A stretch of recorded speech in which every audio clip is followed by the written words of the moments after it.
வளர்ச்சி அப்படிங்கிறது கன்சிஸ்டண்டாக க்ரோ ஆகிட்டு இருக்கணும் இல்லையா, லைஃப் லாங் க்ரோத் இருக்கணும். அதுக்கான 5 டிப்ஸ் நான் உங்களுக்கு ஷேர் பண்ணுறேன், குயிக்காக நோட் பண்ணிக்கோங்க.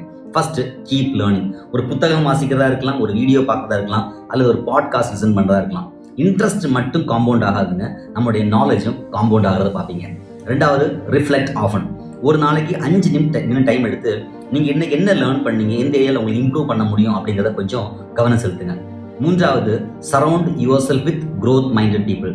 நீங்கள் எந்த மாதிரியான கூட்டத்தில் இருக்கீங்களோ அது உங்களுடைய வைபை இன்ஃப்ளூயன்ஸ் பண்ணும். அதனால் உங்களை சுற்றி இருக்கக்கூடிய பீப்புள் உங்களை இன்ஸ்பயர் பண்ணுறாங்களான்னு பாருங்கள், உங்களை அடுத்த லெவலில் பார்க்குறது விருப்பப்படுறாங்களான்னு பாருங்கள், அது ரொம்ப நல்லது. நான்காவது, எம்ப்ரேஸ் சேலஞ்சஸ். வளர்ச்சி அப்படிங்கிறதே கம்ஃபர்ட் ஜோனுக்கு வெளியில் தான் வரும். சம்டைம்ஸ் உங்களுக்கு ஒரு ஆப்பர்ச்சுனிட்டி கிடைக்கும், அந்த ஆப்பர்ச்சுனிட்டி உங்களுக்கு கொஞ்சம் பயமுறுத்துற மாதிரி இருக்குதா அப்படின்னா அது வளர்ச்சிக்கான ஆப்பர்ச்சுனிட்டி. உடனே சீஸ் பண்ணிக்கிங்க, ஆற தழுவிக்கிங்க. அஞ்சாவது, prioritize wellness. Health is the ultimate wealth இல்லையா.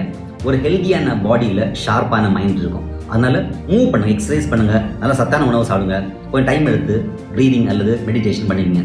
டெய்லி நீங்கள் பண்ணக்கூடிய பட்சத்தில் உங்களுடைய வாழ்க்கையை பெட்டராக நீங்கள் பார்த்துட்டே இருக்கீங்க. வளர்ச்சிக்கு நீங்கள் தயாராக இருக்கீங்கன்னா கமெண்ட்டில் ஐ ஆம் இன்னும் டைப் பண்ணுங்கள். Let's all grow together. மீண்டும் சந்திப்போம்.